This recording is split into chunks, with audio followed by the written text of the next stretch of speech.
In early 2024, Beijing's first prefabricated rural housing project was completed in Yanhekou village, which is situated in a suburban area of West Beijing. All units were constructed and delivered within 60 days under cold weather conditions, achieving both rapid construction and environmental sustainability. Xue Feng served as the chief designer of this project. 这个建筑师啊，他既要有艺术的创作。 For us architects, our work must embody both artistic creation and the integration of comprehensive technological systems. At the same time, we must participate in the overall management of the project, encompassing the seamless fusion of people, environment, and technology. Architecture as a built form should exist in harmony with nature, resonate with culture, and integrate with human life. During more than 30 years in his career, Xue Feng has designed numerous major building projects, including the Prince City-State Guest House No. 2 for the Beijing 2022 Winter Paralympics and Inner Mongolia Minzu University, the largest green campus in northern China. In addition, he has led the renovation and expansion design of several large-scale buildings, such as the renowned historic Beijing Friendship Hotel. Through his replanning and micro-renovation approach, he has helped preserve the original architectural character of these buildings while seamlessly integrating new additions. We architects today are focused on how to better serve the people. In 2017, Xue Feng began leading the engineering design for the China Southern Airlines Operations Control Center at the Beijing Daxing International Airport. As a world-class aviation hub, Beijing Daxing International Airport handles an immense volume of flight arrivals and departures. The China Southern Airlines Center serves not only as the command hub for all China Southern flights, but also integrates functions including flight dispatch, crew training, data center operations, aviation services, and airline management. All these make its structural configuration exceptionally complex. Our first priority was to establish a new design system. That was the very first thing we set out to accomplish. This operations control center is essentially an aviation city of super-scale proportions. So our second undertaking was to address the fact that many of our flight crew members need to rest here after returning from their flights. As architects, we therefore felt a strong desire to give them a sense of coming home. This meant we had to bring thoughtful and meticulous designs imbued with human warmth, into the heart of this facility. One of the distinctive design features of the center is the elevated wellness corridors designed by Xue Feng. These aerial walkways connect each building from above, facilitating movement between structures. Bathed in natural light, the corridors are designed with integrated zones for fitness, dining, and relaxation, providing staff with an inviting and comfortable area for rest. I envisioned it as a place, a venue where people could simply come and chat, We designed a series of small, warm, and intimate spaces that feel just like home. Here, people can gather together with sunlight streaming in and fresh air circulating freely. In addition to the elevated wellness corridors, Xue Feng also incorporated extensive ultra-low energy design throughout the center, allowing more natural light to permeate the office spaces. However, given the multitude and complexity of systems within the entire complex, even a single overlooked detail could impact the operational efficiency of the entire airport, as well as the work and living experience of the staff. An outstanding architect must be able to externalize their own thinking mind, to output the logical relationships within it. To share his own mind, Xue Feng began to innovate in his working methodology. Drawing from his own design experience, he led his team through an extended period of research to develop a comprehensive methodology of full process coordination, integration, and adaptive design. This effort resulted in the formation of an interdisciplinary macro system design framework, equipping every participating architect with a capable, intelligent mind for design. We architects need to think from the human perspective, what do we need? From the facility perspective, what do we need? These requirements must be quantified, encompassing usage scenarios and various control factors. Where there are people and usage scenarios, there are inevitably performance requirements and performance specifications. We architects must integrate all these diverse needs and elements together. Through his innovative working methodology, Xue Feng helped ensure the high-quality design and completion of the China Southern Airlines Operations Control Center. This success enabled China Southern Airlines, one of the country's largest air carriers, to commence operations smoothly upon the official opening of the Beijing Daxing International Airport in September 2019.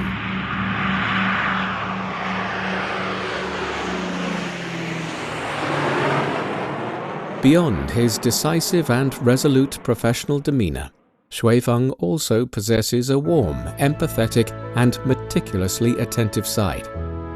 Outside of his architectural work, Xue Feng has organized and led numerous public welfare training sessions and technical guidance activities focused on assisting the elderly and people with disabilities. Together with his team, he has traveled across cities and rural villages throughout the country, applying his professional expertise to help disadvantaged groups improve their living environments.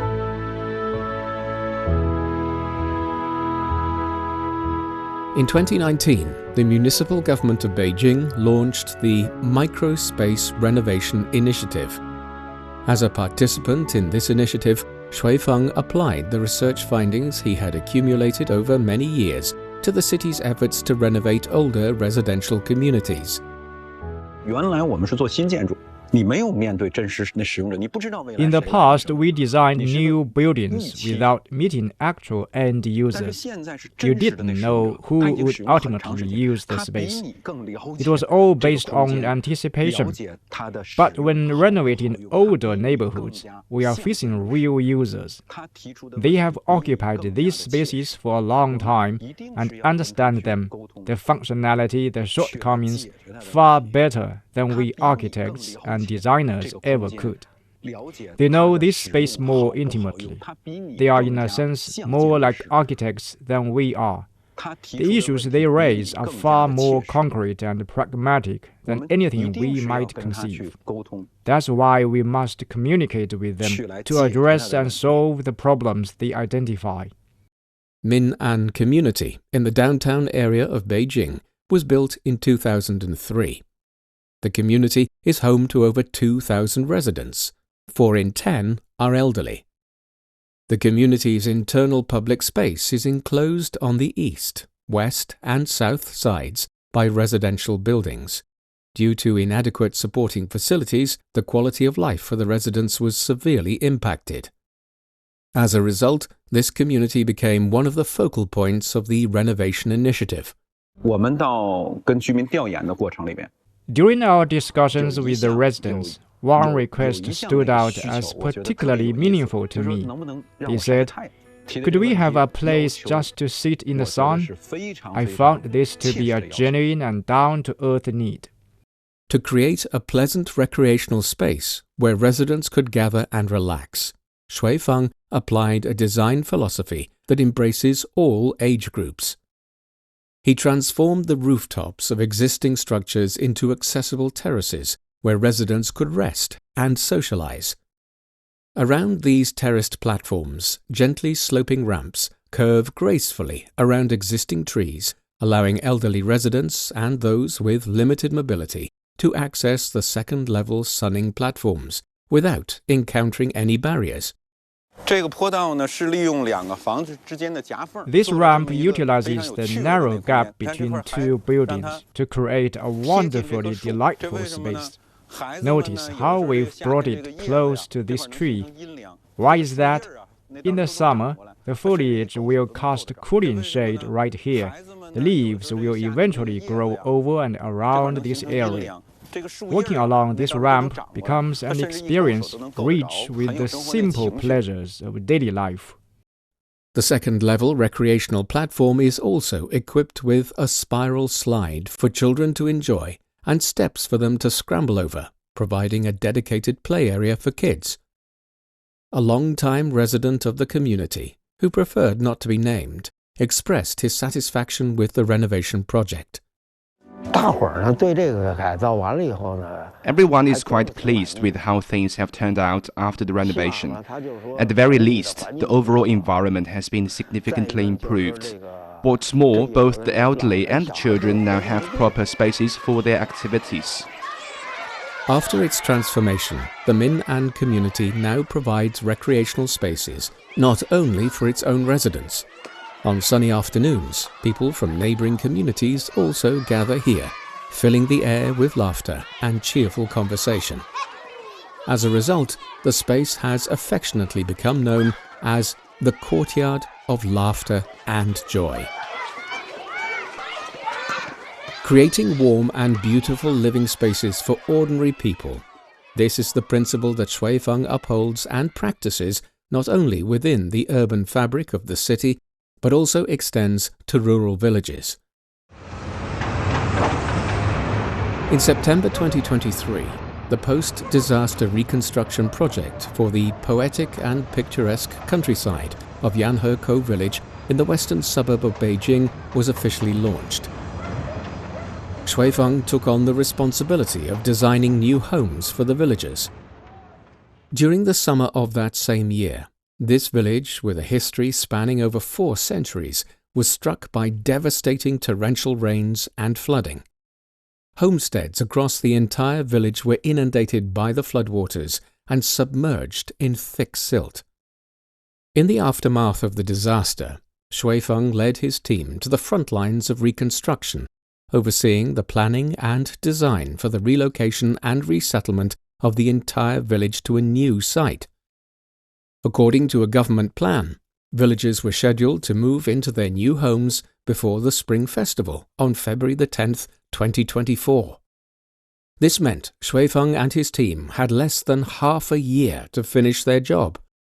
But how could he complete the task in such a tight time frame and give this ancient village a fresh new appearance? At that moment, I issued a call to action. I rallied all my colleagues and said, "Let's all step up together. Let's all work on this and get it done as quickly as we can." Xue Feng led his team through Yanhekou village, conducting surveys while engaging in discussions with the villagers to understand their thoughts and wishes.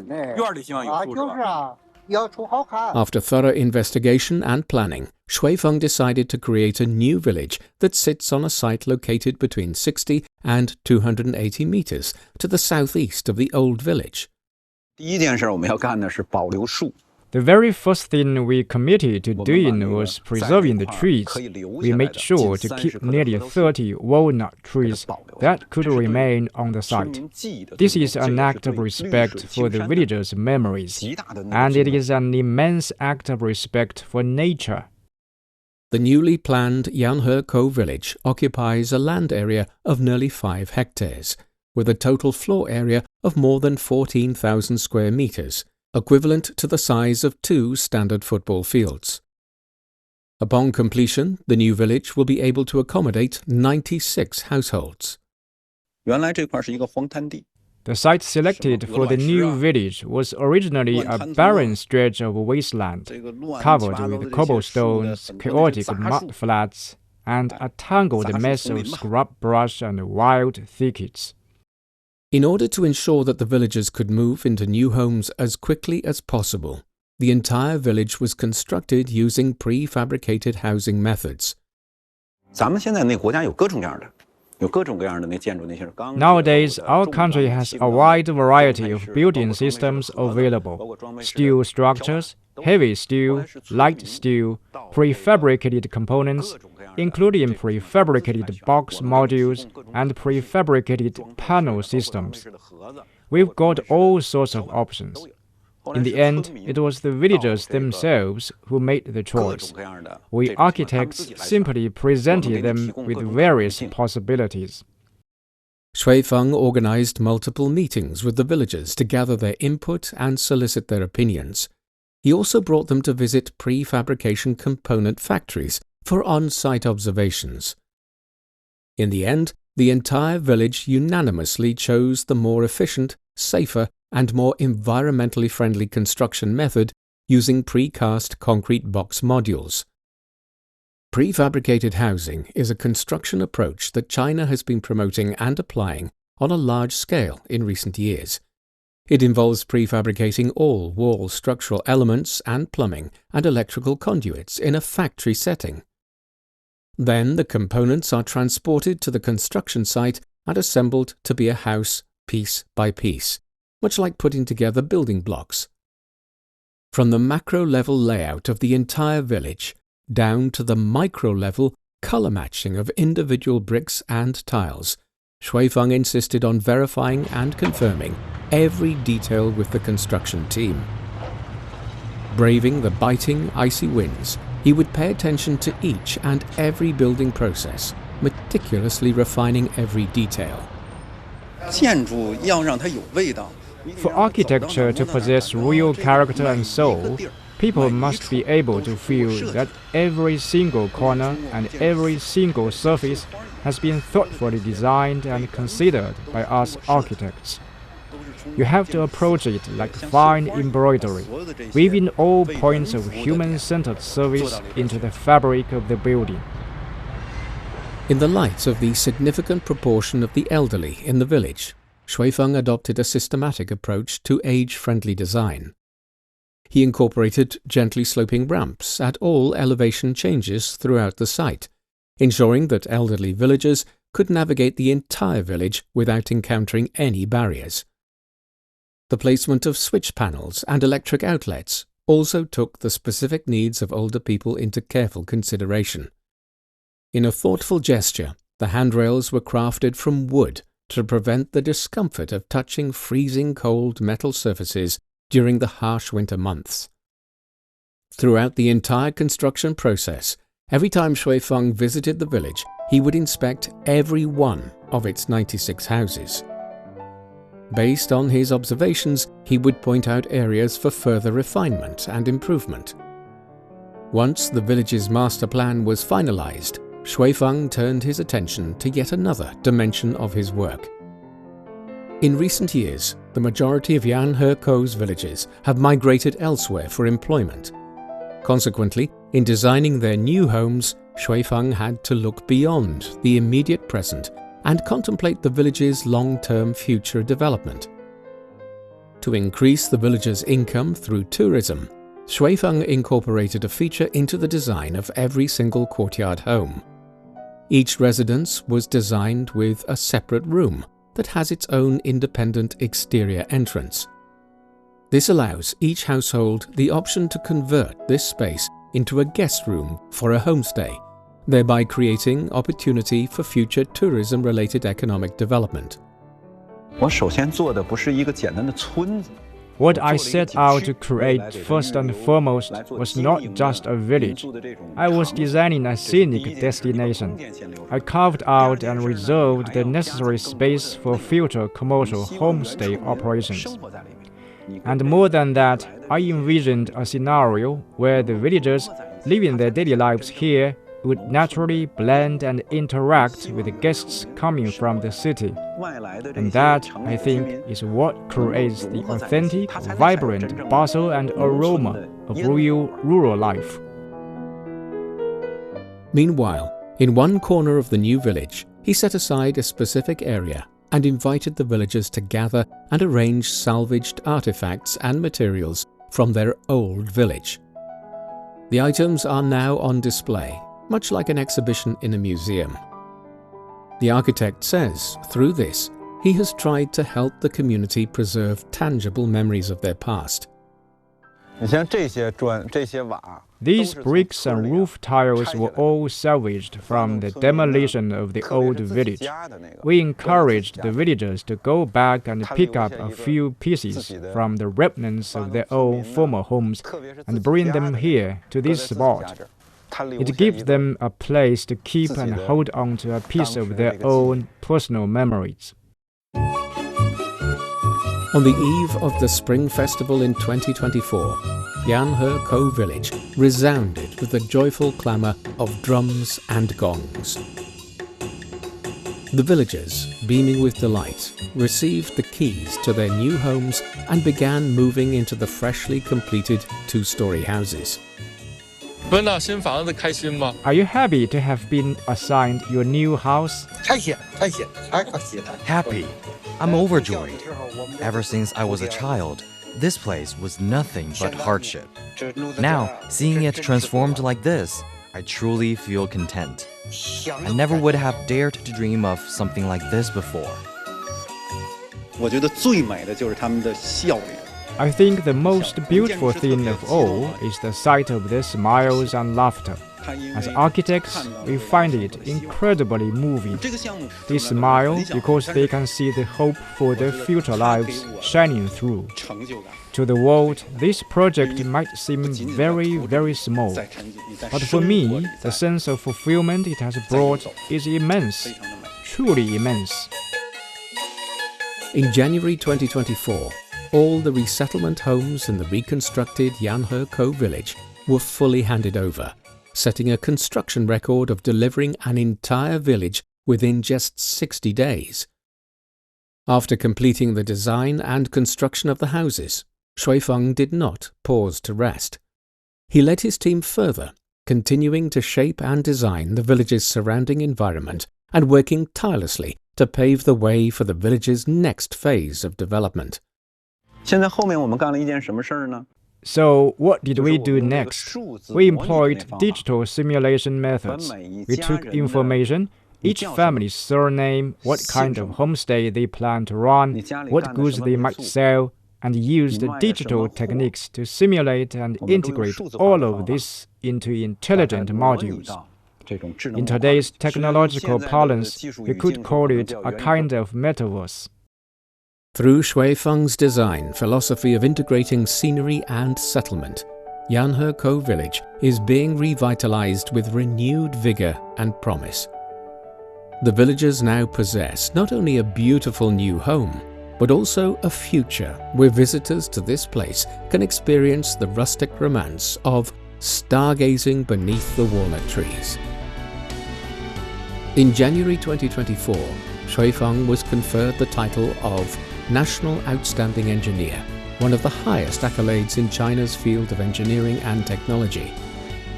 He says the award is not the end goal, but rather a point of departure. Since graduating from university in 1988 and embarking on his career in architecture, he has worked hard and smart to design one architecture after another that truly meet people's needs. During his expansive career, he has pioneered the human-environment-machine integration theory for creating barrier-free environments accessible to all ages. And the wellspring for many of his innovations and inspirations lies in his profound and deeply rooted commitment to serving the people.